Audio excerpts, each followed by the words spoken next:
Welcome back into Talking Fitchburg. I had a chance to go back to the Wisconsin Consumer Protection, was it Consumer Protection and Egg Trade, I believe, and had a chance to learn about fake IRS calls that were hitting Wisconsin residents. This actually took place earlier in the summer, and we've been kind of sitting on it. We like to bring these out when we have a chance to, certainly. But this is still going to be some great information that protects you, and a good reminder that official places like the IRS, like the state of Wisconsin, don't just generally call you and demand for money. And in this specific case, they don't demand for money on an iTunes gift card. Take a look. Very recently, we've had another spike in the IRS scam calls that have been coming in to our hotline, and these have been from people throughout the state of Wisconsin and have alerted us that they've received these calls. And thankfully, folks are reporting that they are hanging up, and so it's good to know that they're educated and informed when these scam calls are coming in. The spike was very serious 2 weeks ago. It leveled off a little bit last week to kind of a non-detect, but it tells us that we need to continue to let people know when these calls are making another resurgence. And typically what happens is someone will call and falsely claim that they're an IRS agent. They will tell you that you owe back taxes, or in some cases that your return is being held and they need to verify some number. But at the end, they usually demand payment and are very aggressive. The new twist this time around is that they're demanding payment using an iTunes gift card. And so what they're doing is telling folks to go to a local retailer or grocery store, load up an iTunes gift card with whatever the amount is, and then scratch off that code on the back and give it to the scammer. And of course, immediately that money is gone. So in some cases, they'll ask to do it again, and usually people have figured out that they've just been scammed. So that is a problem, the new twist. And we just need to make sure that we keep people aware that it's out there. I don't really have the numbers on the demographics who are being targeted, but obviously the most vulnerable populations are elderly and disabled. So that's very concerning for us. In terms of where in the state, it's all over the state. And in fact, it's a nationwide problem, but we know that we just got hit with a huge surge over the last 2 weeks. Another issue for us is the numbers typically are spam, so we have no idea where they're coming from.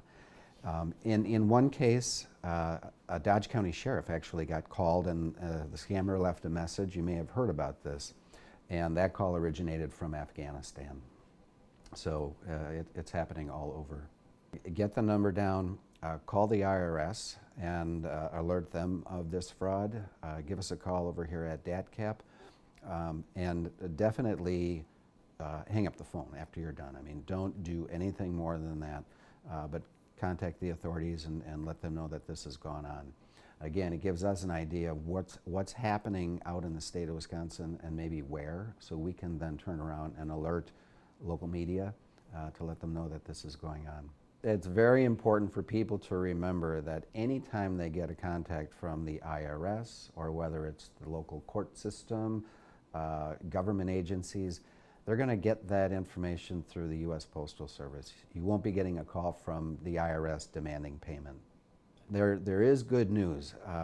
The fact that it's hard to track down these scammers is evident in the fact that you don't hear about a lot of arrests and law enforcement being able to stop this activity from happening. But within the last 2 weeks, the federal authorities did issue a press release that they had arrested 5 people down in Miami.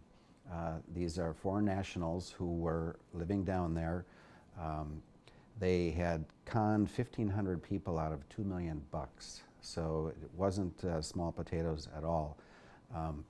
And they ended up referring the cases to Minnesota, Arkansas, and Texas, which is where the victims basically had lost their money.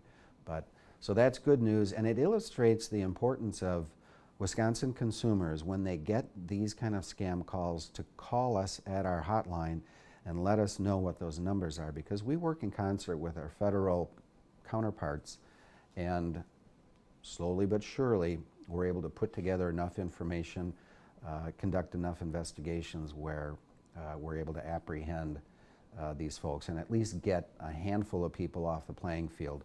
But this is an ongoing, constant thing, and so we just need to continue working with Wisconsin consumers, because they're our eyes and ears out there, and letting us know what's going on so we can do our job.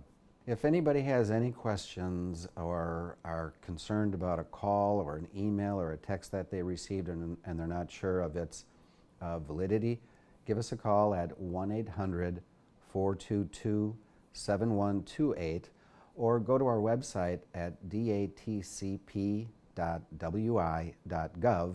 and that you can get all sorts of information on our website, and you can also file a complaint online as well. So there you go. There you go. I like the fact that they did end up catching some people that were in a similar, circumstances. So at least there was some redemption here. Sweet justice. On some of it. But as Frank said, I mean, the biggest thing is IRS doesn't call you, and it's just like what we said before. If it seems suspicious, it probably is suspicious, and right. You can definitely give the state a call with that number 800-422-7128. So Yeah, there's never a problem with getting a second opinion. no, not at all. So there it is again for you. We're gonna take a quick break. Coming up next, we'll wrap up the show with a little PB&J action. Maybe.